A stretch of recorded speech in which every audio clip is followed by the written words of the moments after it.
Hello and welcome to a very special edition of Shattered Lives. We're here in Talbot Towers, our office. It's great to be with you in person, Mick. We meet again, Mr. Healy. This is unusual for us both. Bit of an experiment, but we said we'd do a final podcast of the year of sorts, kind of going through what was a very, very busy year for crime. Yes, I think it's good to look back. There are so many stories that happen every week, really, and we do our pods every week, but sometimes it's good to just stop, pause and look back and try and get an overview of what it's like in sort of a year of crime, really.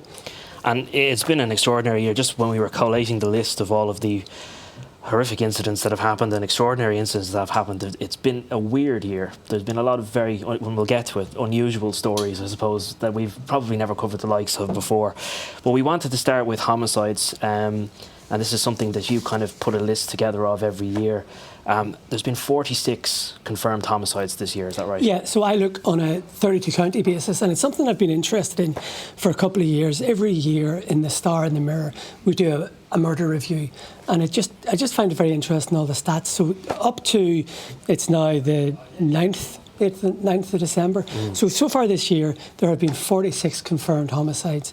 Now, there were 40 in the whole of Ireland, in the whole of last year, so we're up already on last year. I mean, sadly, statistically, there's probably going to be maybe one or two more homicides, unfortunately, before the end of the year. Maybe more, that's just the way it goes. Now, when you say homicides, we use that phrase because it's kind of a catch-all term, isn't it? Because a lot of these matters, if not most of them, are before the courts. So there are people charged with murder. They may end up being found not guilty, or they might be convicted of manslaughter, for example. So we would normally say murder, we would normally say manslaughter, but we're just, because there are cases before the courts, it's just better to say homicides, which just means killing. So people have been killed, and it's now up to the courts to decide how that goes. But in the vast majority, probably 80 or 90% of all these cases, people are before the courts. So we do have to be careful. But I've just got some stats here.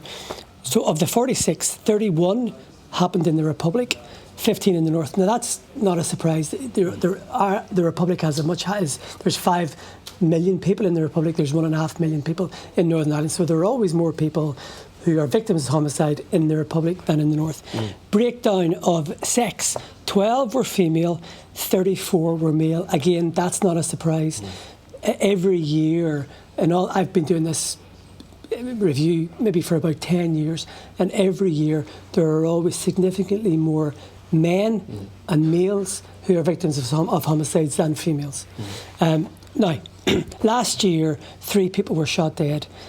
This year, 3 people have been shot dead. If you think back to around, I think it was 2007, there were about 24, 25 gun killings, gun murders in a year. The number of gun murders has reduced significantly. It has sort of plateaued around 3 or 4 a year for the last couple of years. But if you think back to 2016, even the start of the Kinahan Hutch feud, I think it was around 12 people were killed in a year. So they were quite high, and we were quite high compared to, I always look at, say, Scotland as an comparator. Scotland has the same population as the Republic, about 5 million. There's 1 person shot dead a year. So if we were having 26 or even 12 in a year, that's quite out of kilter. But the number of gun murders has been reducing year on year. When we talk about gun murders, we're usually, well, certainly in 2016, we were talking about the height of a feud. There haven't really been that many gangland incidents as such, have there? I'm only thinking of the murder of Josh Selly this year as being potentially a gangland incident, but we haven't really had many gangland killings in the past 12 months. No. Of the 3, I think it's not, I was just have to be careful, but 1, Josh Selly would be a gangland killing, probably not a murder, because I think it's complicated. It's been treated as a murder, but I think it was an accidental killing. We'll put it that way. The one up north would have been a gangland style killing, and then another one down here would not have been a gangland killing. There were another reasons for that. Won't get into that, but that's so 1 out of the 3 isn't gangland. So that shows you really the percentage. And again, we have to be careful, but I mean 12 females, so I mean quite often women are killed by their spouses or by their partners. That's the nature of those types of incidents, really. Yes.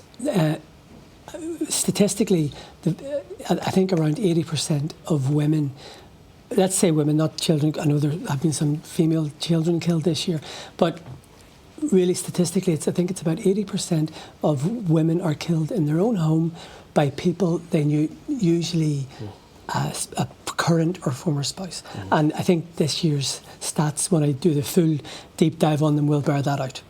And there are 3 children under the age of 10 yes. in that number. Yeah, so the latest child victim of homicide would be Malika Noor Al-Khatib, who died in New Ross in County Wexford just at the start of this month. So her father has been charged with her murder, but yes, there were 2 other children under the age of 10 as well. And we'll come to some of those incidents. It's been an extraordinary year, so I propose maybe we move on to talk about some of the bigger stories. And really, like I've noticed probably the biggest stories of the year all kind of happened around the same time. October, November, and even into this month has been insane. So it's been an extraordinary year, as I said. So we want to go through some of, I suppose, the biggest stories of the year. And I think we should start with the Kinahans, because it really has been a year from hell for the Kinahan cartel. That's probably an understatement, Paul. I think at the start of the year, Daniel Kinahan was probably in a good place physically and metaphorically. He's in a good place because he was in Dubai and nobody could touch him. I think by the end of this year, he is immeasurably more vulnerable. He's lost key allies. I can think of 3 and we can talk about them. And that sense of safety that he had in Dubai, really he's been there practically since 2016 when the feud started. So it was a safe place, shall we say. I think he's much more vulnerable there now. But we'll start talking about a few things. And I suppose one of the biggest stories of the year for us, which we broke, was the file in relation to Daniel. Yeah, so that was March. And we've kind of collated these all monthly. And it really, like when you put them all together, you see like basically every month something bad has happened. But it began with that file to the DPP, which was significant because now you have Gardaí saying we want to charge Daniel Kinahan with murder. Yes, so we found this out during the inquest into Edward or Neddy Hutch, who's the brother of Gerry. So Mr Hutch was shot dead at his home in Poplar Row in central Dublin just a few days after the Regency. There was a major Garda investigation into that. It established very quickly that it was the Kinahan cartel behind it. So they have been investigating this. Gardaí from the North Central Division based on Store Street have been investigating this. Now in March, Mr Hutch's inquest took place and there was a little snippet in that a file has gone to DPP. Now that set alarm bells ringing for us. Why? Because we know that when a file goes to DPP, more often than not, the superintendent makes a recommendation or a request. To charge. So we quickly established that Gardaí have, I think, about 11 people. 12 people are in that file, but one of them, more significantly than anybody else, one of them is Daniel Kinahan. And essentially, Gardaí have recommended, we say asked, have effectively requested that Daniel Kinahan be charged in relation to the murder of Gerry Hutch. And I think what came as a shock to us, it wasn't just Daniel Kinahan they're going after. There is also a recommendation in relation to potentially Christy Kinahan Sr. and Christy Jr. And all 3 of them effectively for this new charge directing a criminal organisation. Yeah, so this has been used a few times before, but it's rarely used. It came in, I think, around 2008, and we were expecting lots and lots of crime bosses to be done. I think you can count on one hand the number of times directing a crime gang has been used in a prosecution. But that's what they want to do with these 3 men. Now, it's really significant because it means it's not, the allegation is not that they're getting their hands dirty, it's that they're, by its definition, they're directing the crime gang, ordering people to commit serious crimes. Now, what is significant about that is it is akin to murder in the seriousness of it, and the sentencing judge, upon conviction, has the power to convict, to send someone to jail for life. So the guards, in relation to Daniel Kinahan, have 2 chances. The DPP may direct that he be charged with murder. If convicted, that carries a mandatory life sentence. But the DPP may also direct that he be charged with directing a crime gang, and the maximum penalty for that is life. Either way, if the DPP directs a charge, either way, they are going to be probably in the Special Criminal Court, which has no jury, and they are going to be monster trials. We're nearly 9 months on since that file was sent. We don't know what's happened. We don't know why it hasn't come back. And even if tomorrow the DPP actually, recommends charges against the Kinahans. They've got to get them out of Dubai. And even as we're recording this podcast, that conversation has come up again. Drew Harris, in a press conference only this week, basically, again, putting out a rather unusual message, basically, to members of the cartel to give up information, give up Daniel Kinahan, give up Christy Kinahan, and avoid a prison sentence of your own, effectively.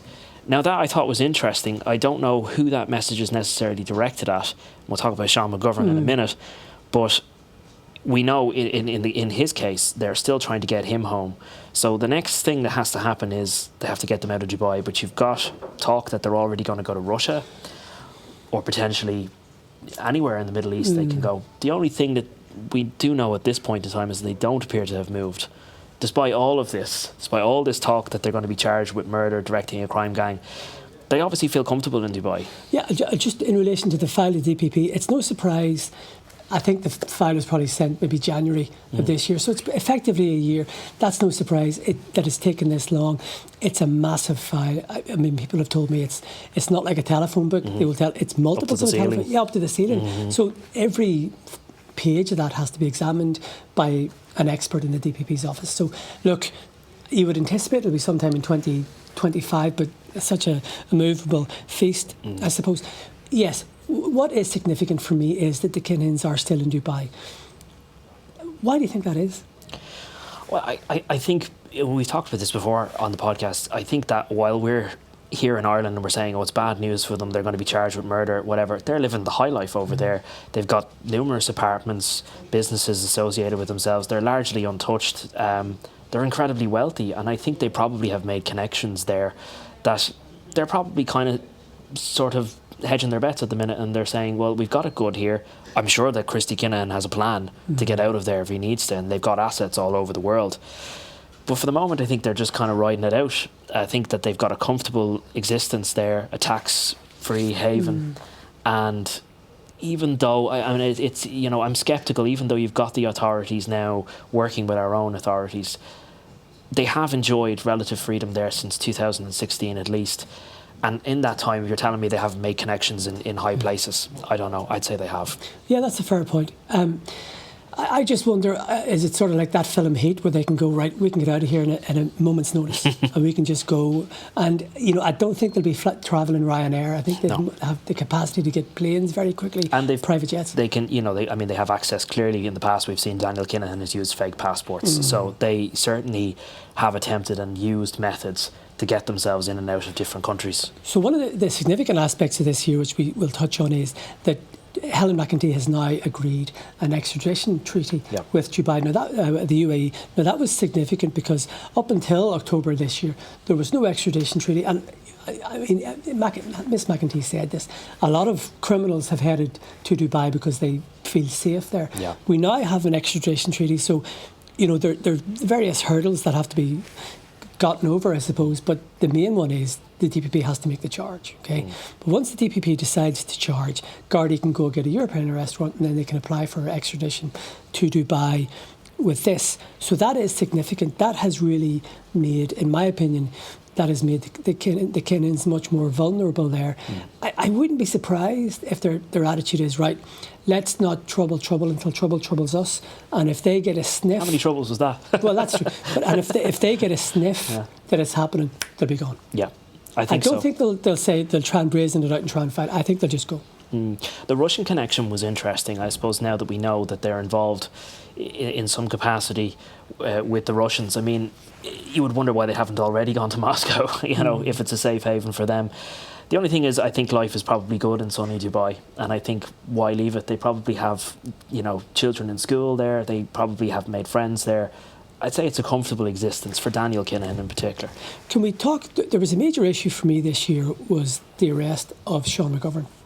So this was in October, and October was an incredibly busy month for the Kinahans. McGovern, we know, has been wanted on the foot of a European arrest warrant ever since 2022.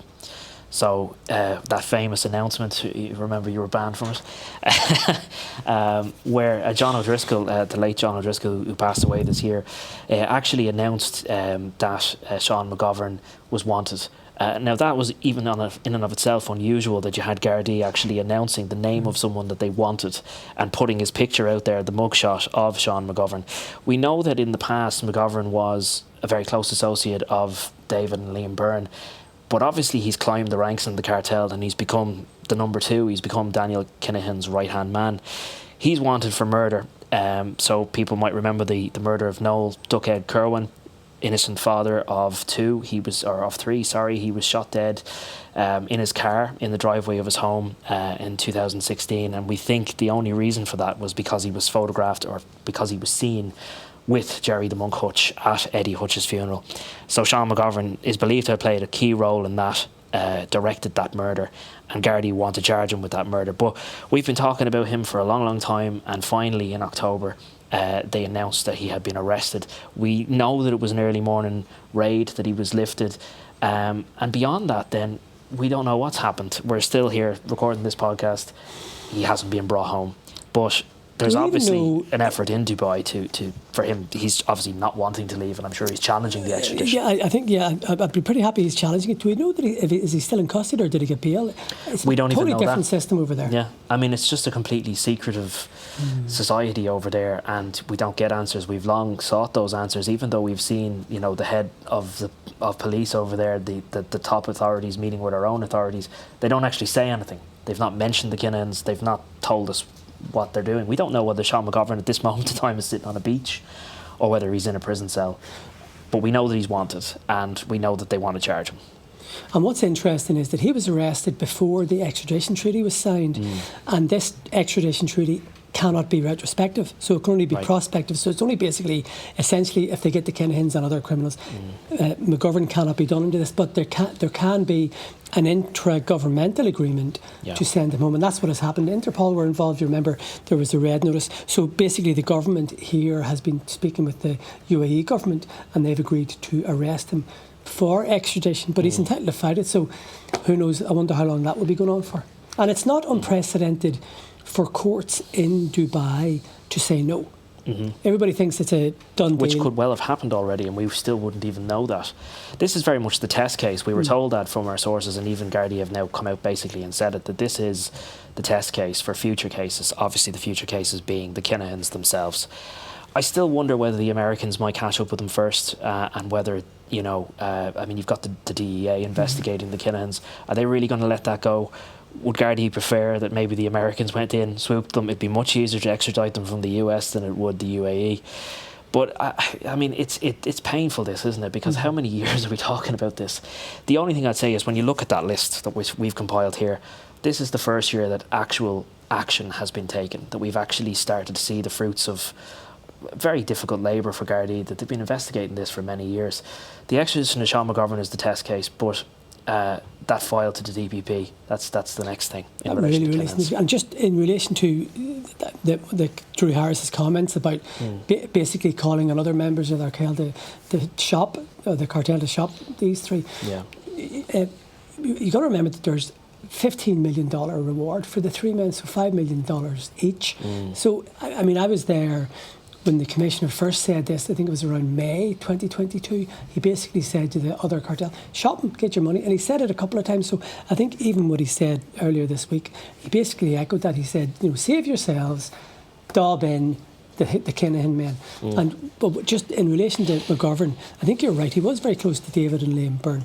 But if you think back to when they were all sanctioned in April 2022, there were 7 men sanctioned. He was one of them. So there are other people out there, we know there are other people out there who are very close to Daniel Kinahan. They weren't sanctioned. He was, and I think that's testament to how important he is in the important a cog he is in the whole cartel now. He's lost all of his, his top allies as well. I mean, we have to mention, obviously, and we won't go into too much detail because I'm sure people remember listening to the case, but Liam Byrne is off the table. He's no longer involved in the cartel day-to-day operations. He was the number 2 for Daniel Kinahan, running the cartel effectively in the UK and Ireland. He's been put away, albeit for a shorter time than we thought he would. And so has Thomas Bomber Kavanagh for this extremely bizarre plot. And I went over. in London, and I went to the case in the Old Bailey, and it was extraordinary to watch. But you know what's really interesting about going to these UK cases actually is this is just another day in the courts for them. This was a huge story, Irish story, but in the UK people didn't know about it. And I remember even people stopping in the street when they saw the level of armed police around, going, "What's all this fuss about?" And you know they knew nothing about it, but that was a significant moment, albeit Bomber Kavanagh is already in prison for 21 years, but in particular to see Liam Byrne jailed, you know, it was extraordinary. You're talking about the brother of David Byrne who was killed in the Regency, and someone who was at the top of the tree of the cartel, very much a thug. Now he's behind bars. The only thing is, as we've worked out, he's probably going to be released next year. In and around this time next year, he's a free man again. Now, is he going to go back running into the arms of Daniel Kinahan? Well, I don't know. The court heard that he's going to try and turn his back on crime, didn't it? Well, if you're to believe his own barrister, he says that this is it now. He's had enough and he wants to just live his life crime-free, and that it's just all about his family and his kids, and he wants to live a good, clean life, apparently. It's not beyond the realms of possibility that is the case. Maybe he's had a pain in his bollocks with the whole thing. It's been going on too long.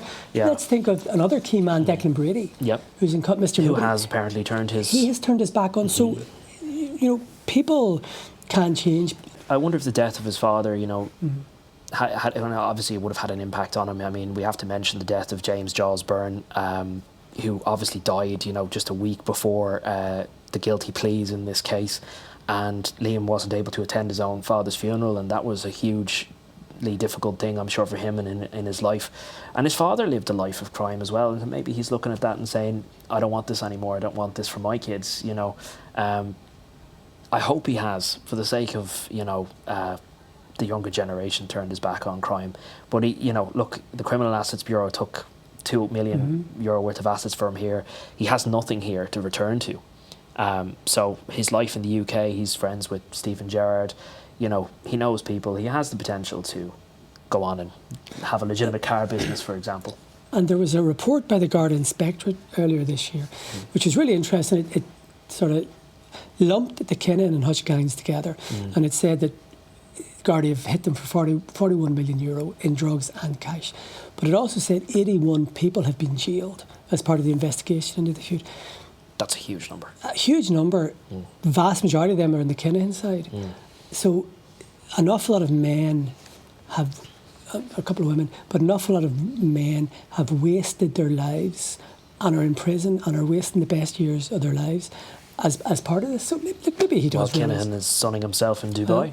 Yeah. And is still free. Yeah. I think that, going back to Drew Harris's message, I think that is what he's trying to get at. It's like, do you really want to be inside a jail cell for this man?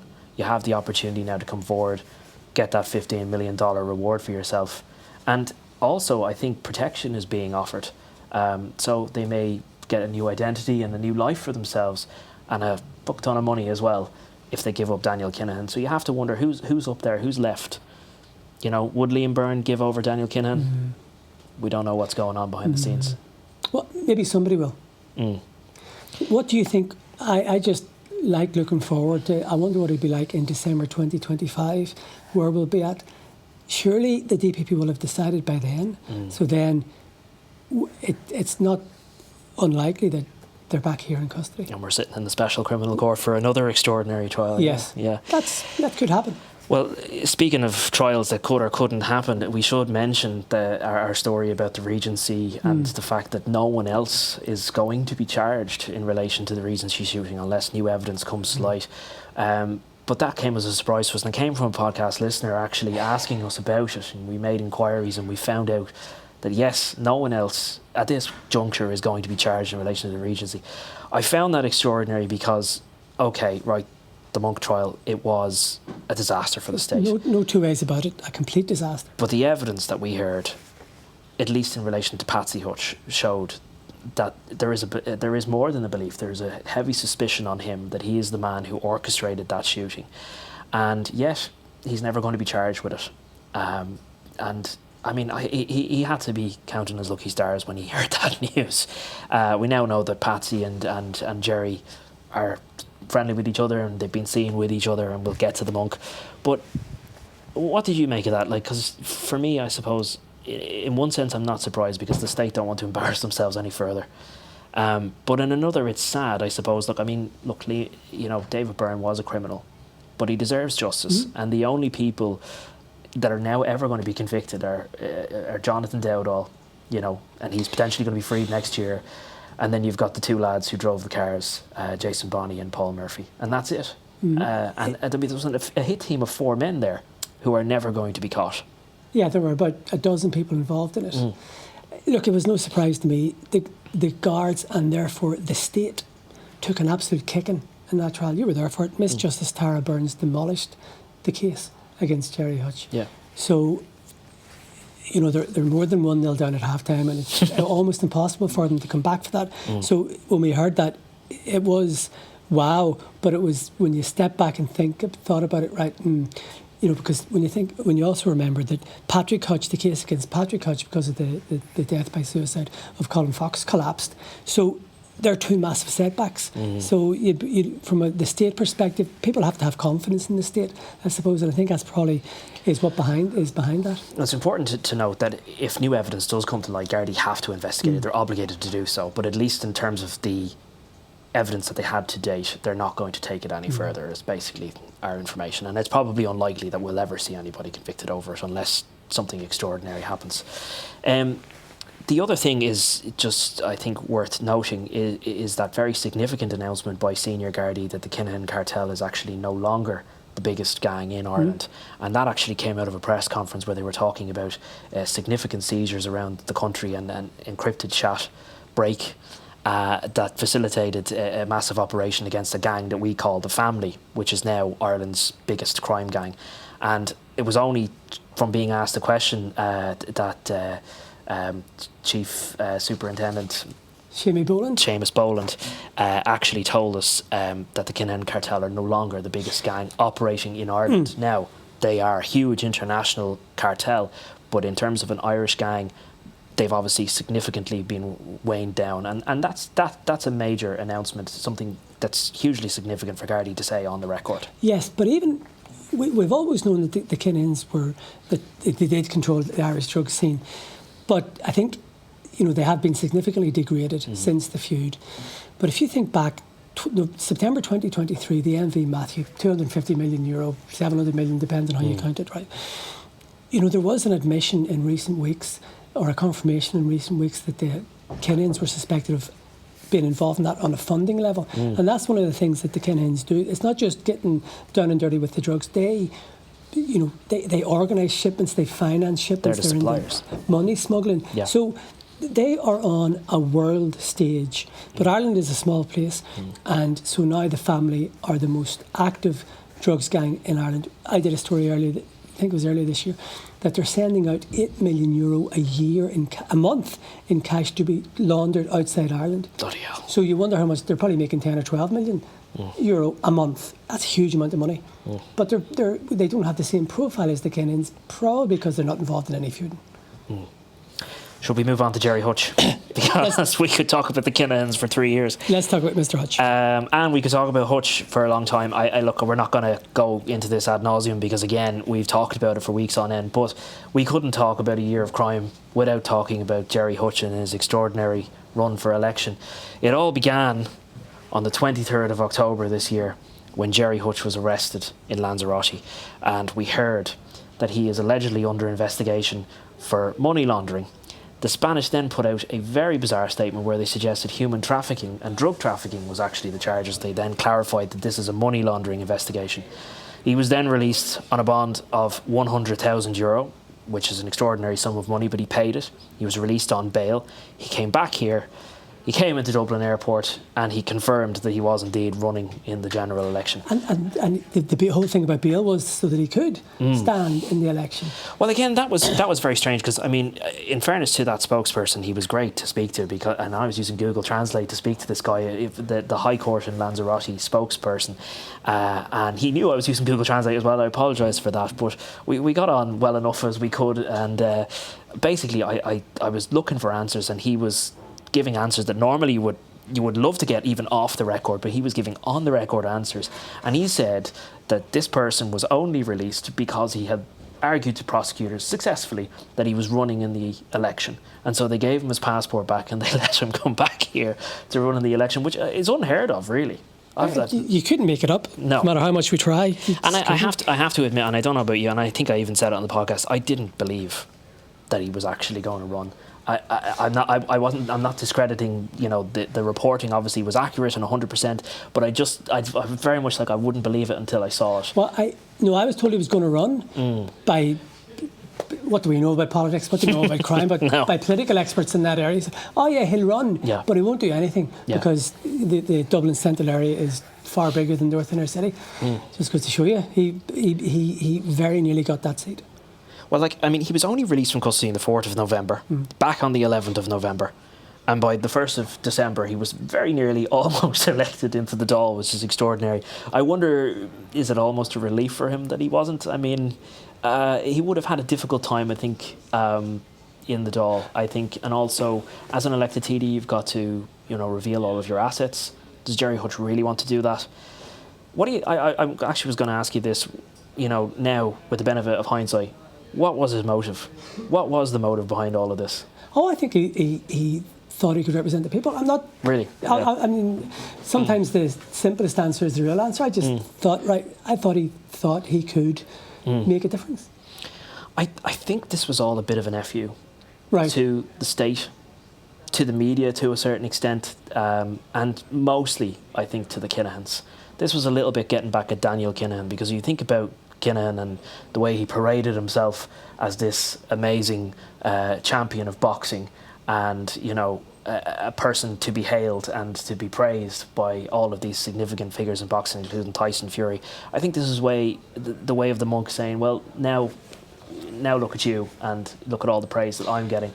A little bit of that. I think that surprised me, though, because we've talked about him over the years, and he's always been a very secretive character, someone that stayed below the radar. So it surprised me that he was that interested in publicity.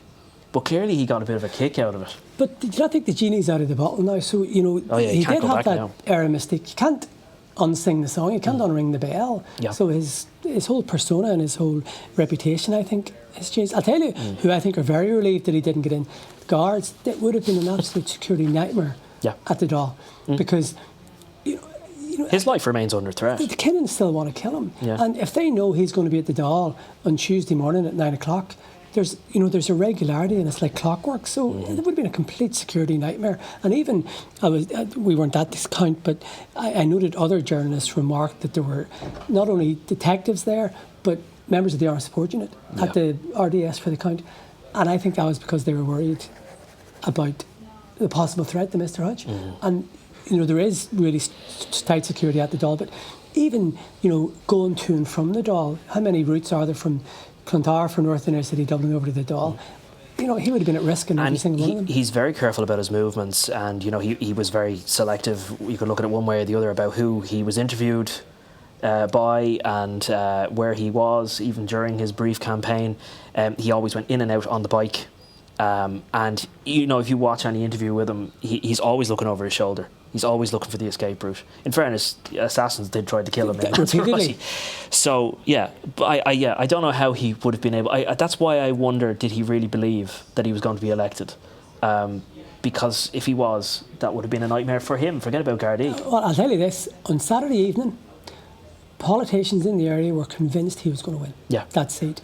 And it only really changed when Gary Gannon's surplus went over. And I don't understand politics, but when somebody told me, the Gary Gannon thing has changed the dynamic of this seat. Yeah. But look, he could run in a by-election yet, or yes, but things are not okay. He was acquitted by Miss Justice Tara Burns, but that's not the end of his travails, because as we reported, he is still under investigation by Gardaí over directing a crime gang akin to Sean McGovern.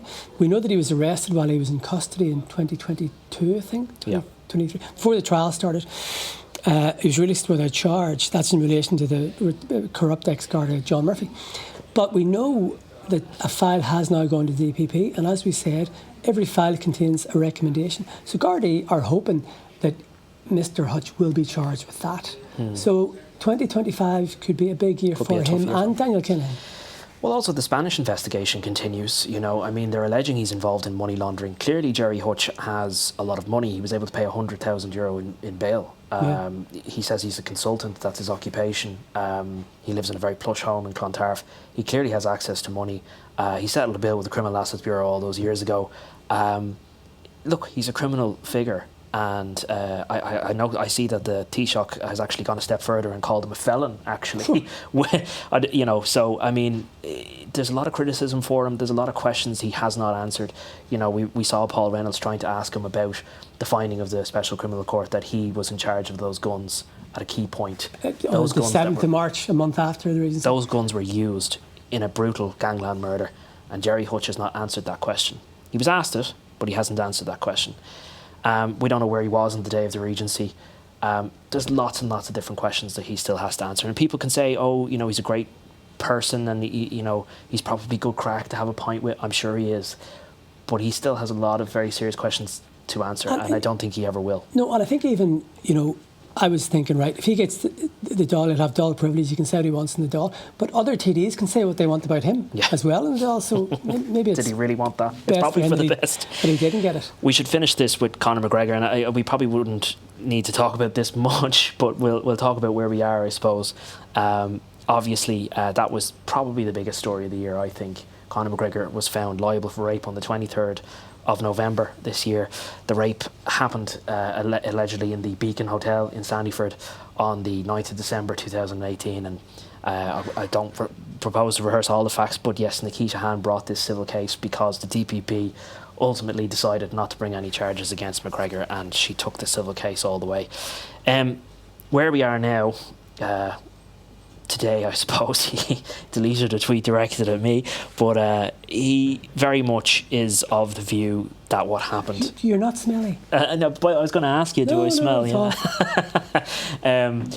McGregor is of the view that this was consensual. This is what his spokesperson told me yesterday, and that he intends to lodge an appeal. Now, you're right, we discussed this on the podcast last day. He has to have grounds for appeal. That's probably explaining why he hasn't already done so. He has to come up with legal grounds for why he is taking an appeal, and he might not find any. His lawyers might turn around and say, listen, you haven't got a case here. It's not just that, I don't like the sound of that, I'm not happy. It has to be a point of law. Might not be... Is there any way back for Conor McGregor from this? I mean, look, I'm not an expert on MMA. The UFC hasn't come out and said anything. I know that he's trying to arrange another fight. They may well welcome him back with open arms, because in the end of the day, Conor McGregor equals money. But in terms of his reputation in Ireland, I certainly think there's no way back for him. And I think that Forged Stout, you know, it's not being sold in many different stores now. His prized Proper 12 whiskey want nothing to do with him.